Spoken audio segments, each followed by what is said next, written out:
Both of us jumped when gunfire erupted north of the house. It didn't sound like it was coming from the clearing around the house, but farther up into the juniper trees toward the main road.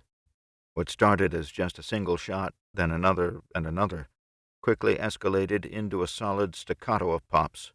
At least 3 different shooters that I could pick out. That's when we heard the first stalker's howls and screams over the sound of gunfire. Then it was dead silent again. I was hoping to hear Isaac knock on the door and give us the all clear, but the silence just dragged on and on. I could see the glowing green numbers on the face of the microwave as each minute ticked by. My senses were razor sharp. Every noise seemed amplified. The humming of the refrigerator, the blades of the slowly turning ceiling fan over the recliners and couch, all of it sounded way louder than it should have. Then I heard footsteps coming up the stairs out front. They were slow, methodical. The clunk of one heavy heel, and then another. The squeak from the top stair. I leveled my AK at the middle of the front door and used my trigger finger to pull the safety down. My finger then went back to resting just outside of the trigger guard. The heavy footsteps stopped at the door. When I heard the door handle of the screen door being rattled, I took a deep breath and very slowly let it out. This wasn't Isaac or any of his men. The footsteps were too loud, and they all knew better than to go around jiggling door handles. I felt Rain suddenly tense behind me, and I heard the safety of her AR going into the firing position. The door handle of the back door began to rattle. Her trembling intensified, and I realized it wasn't just her. I was trembling, too, with the adrenaline pumping through my veins. Gunfire erupted from both ends of the house at the same time, causing both of us to jump again. The first shot from the front of the house came from the direction I'd last seen Isaac moving in. The single shot resulted in a loud thud from the area of the front porch in front of the door.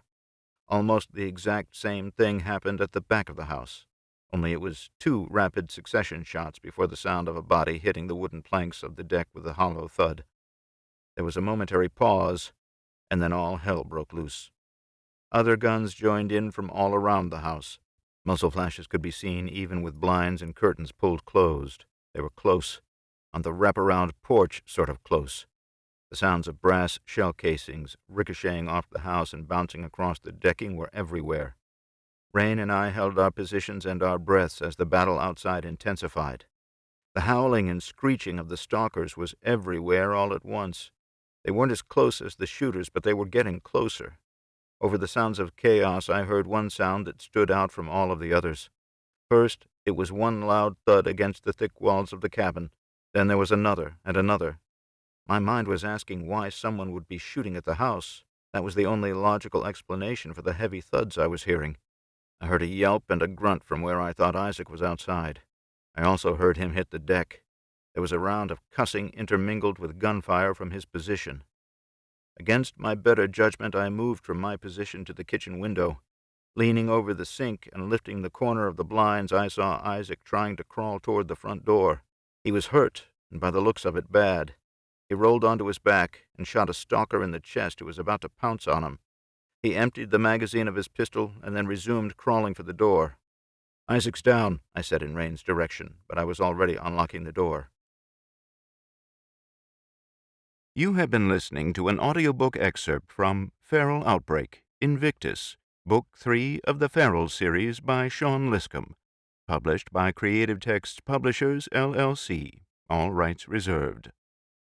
Visit our Creative Texts website at www.creativetexts.com to check out all of the other great authors and titles available from the Creative Texts catalog.